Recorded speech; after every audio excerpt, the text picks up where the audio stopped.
Hi there. My today's topic is Talk in a Whisper. On April 21st, my houseboat hosted 12 Marathi guests with two small shikaras prepared to navigate the serene Dal Lake, where life, commerce, and nature thrived in a vibrant dance. All seemed well, thanks to the grace of Allah. However, everything changed with the Pahalgam attack on April 22nd. Life came to a standstill, and the lake mirrored that stillness. I hurried my guests to the airport, shaken to my core. Imagine the turmoil tourists endured.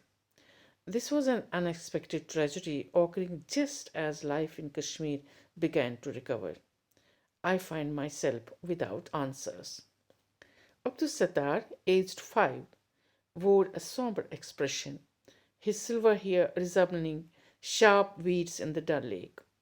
Perched on the edge of an empty boat, recently refurbished for 15,000 rupees, he conversed with a fellow Kashmiri who had come to offer solace during this dark time for the valley. They spoke in hushed tones, aware of the CRPF soldier nearby, vigilant with his eagle eyes and finger poised on the trigger. The boulevard was nearly deserted since the violent incident, and it was unclear who the soldier was guarding, perhaps the fearful boatman. The man offering comfort to the despondent friend smirked, contemplating the soldier who had once ensured tourist safety, but now stood watch over the abandoned land. Ironically, the boulevard, a secure and monitored area housing high ranking officials, was not where he was needed. He should have been in Baisaran, where over 2,000 tourists were left vulnerable, reliant on pony wallahs and local guides. No one dared to voice concerns or challenge the government. The boatman turned to his companion and whispered, "Yes, I sense your thoughts. Our feelings are mutual." Amid such bleak surroundings, they exchanged faint smiles, lamenting the government's misplaced priorities and the trust deficit that has festered since the two nations emerged on the map in 47.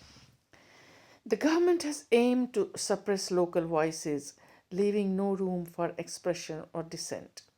Democracy has never truly taken root in Kashmir, and the locals have been denied its benefits. Instead, remote controls have governed the region, further alienating the population and pushing them toward separatism. The sentiments etched on their faces are often whispered in moments like this.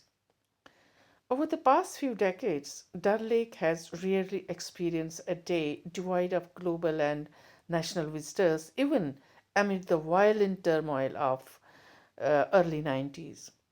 All the large residential boats have been fully occupied with an influx of guests for the last 5 years. Despite the ceasefire, the border has been marred by numerous violent incidents. Yet, who truly cared about the turmoil in the border areas? The government seemed intent on projecting a facade of normalcy. Tourists flock to witness the lake's shimmering water under the full moon and to admire the majestic mountains that stand sentinel over the lake. The mountains are there to keep an eye on the ghosts in the lake. My father would tell me during my childhood. This 16 square mile Dal Lake, which has diminished from approximately 25 square miles, holds countless memories of my childhood mischief. It conceals many of my secrets beneath the weeds and overgrown grass. Although weed cutters from Germany were procured to manage the growth, it reached such heights that many boats can no longer navigate its waters. The waters have become damp, stagnant, and polluted in many areas. In my childhood, my father would carry me and my sisters across the lake, swimming from one end to the other with me on his back, employing his unique breaststroke style.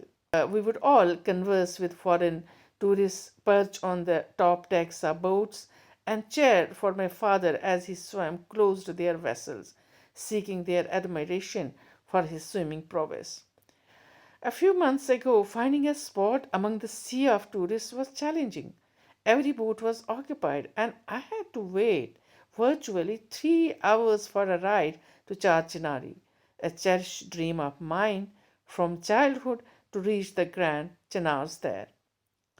Hundreds of boats transport tourists from one end of the lake to the other, offering them a taste of Kashmiri brew, kahwa, while allowing them to enjoy the floating gardens adorned with fresh vegetables at the lake's rear.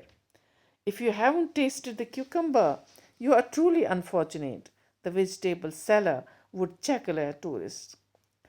The workload was such that boat owners employed labor from Bihar and other states to manage the surge in tourism. Kashmir experiences a significant influx of labor from various states who are employed in paddy cultivation, orchards, construction, and domestic work. Locals previously dominated the tourism sector, but this has shifted recently with the non local labor managing everything from parking lots to superstores, the hospitality sector, and industrial units. Dal Lake and its surroundings serve as the primary source of income for residents, including boat owners, mobile shikarawalas, handicraft sellers, small food kiosks, and large hotels, all bustling during the peak tourist season, despite traffic jams and crowds. It resembles Geneva Lake in Switzerland, yet it has rarely known peace. Everything came to a standstill on April 22nd. Boat owners can now be seen sitting at the edges of their shikaras, worried about the future and the negative media portrayal that has undermined everything they have rebuilt in recent years. The daughter of one of the guests fell ill before this tragic violence. I took her to the hospital in the middle of the night. The mother was immensely grateful for my care, treating them like my own family. Soon she returned to Delhi and began to speak ill of our community. I had hoped she would mention my hospitality on television, but she said nothing. Instead, she tarnished my image, labeling me as a terrorist. Abdul Sattar's voice trembled after a long silence as he noticed a military vehicle approaching. His fellow Kashmiri was lost in thought, apprehensive about the vehicle that had now stopped nearby. Fear was evident in their eyes. A few soldiers exited the vehicle, positioning their rifles, while one soldier replaced the soldier stationed near them. The two remained at a distance, and one was handed a lunchbox. Sattar and his fellow Kashmiri sighed in relief. Their shift of watching the soldiers was over. They nodded in unison, observing the soldier with the rifle as he climbed back into the vehicle looking exhausted. Once seated, he began to eat the food provided by his fellow soldiers.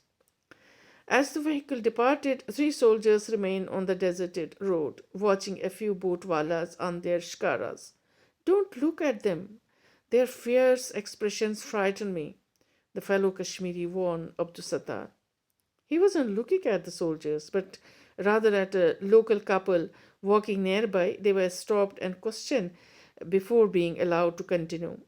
Thank God they weren't apprehended.